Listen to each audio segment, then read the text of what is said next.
Jean-Luc Mélenchon avait promis de venir à Plancy-l'Abbaye lors d'un plateau télé en septembre 2011. Le désormais ex-candidat à la présidentielle a tenu parole en venant visiter l'usine Sodimédical.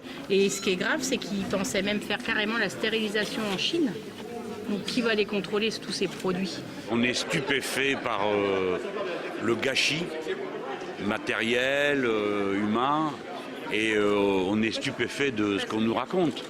C'est-à-dire une impunité inouïe à l'égard de gens qui ont un comportement irresponsable, illégal, antisocial.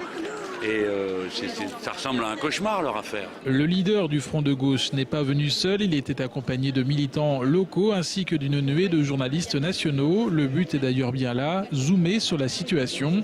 Le nom de Jean-Luc Mélenchon s'ajoute à une liste de représentants de l'extrême gauche. Olivier Besancenot du NPA est venu le mois dernier. Hier, c'est Nathalie Arthaud pour Lutte ouvrière qui a apporté son soutien au Sodi. Aujourd'hui qu'ils viennent alors qu'ils n'ont pas passé le premier tour, c'est réconfortant et on voit qu'en fait ils venaient pas que parce qu'il y avait les élections présidentielles. Ça veut dire que voilà, il a été touché par notre situation. C'est quand même un petit réconfort d'avoir une personne qui a fait partie pendant la campagne électorale présidentielle.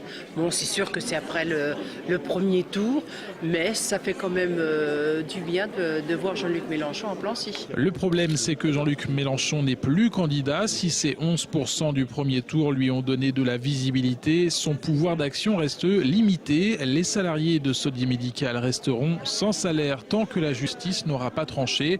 Jean-Luc Mélenchon le sait et ne peut aujourd'hui que s'insurger. Je n'ai aucun pouvoir, donc ce que je peux faire, c'est ce que je fais là, c'est-à-dire d'abord manifester de la solidarité humaine, personnelle, et puis quand je me déplace, voilà, vous avez la gentillesse de venir, donc voilà, ça met de la lumière, et puis on en parle parce que le pire, et ce qui est attendu de leurs adversaires, c'est qu'elles meurent à petit feu et en silence. Je pense que ça aura son petit impact certainement après. Au moins, on va servir de modèle. Un modèle qui espère trouver rapidement une solution avec ou sans le soutien d'hommes politiques. Les Sodimédical ont un énième rendez-vous avec la justice. Le 23 mai, ils sauront si leurs salaires pourront à nouveau être versés par le groupe Lomanet Rocher.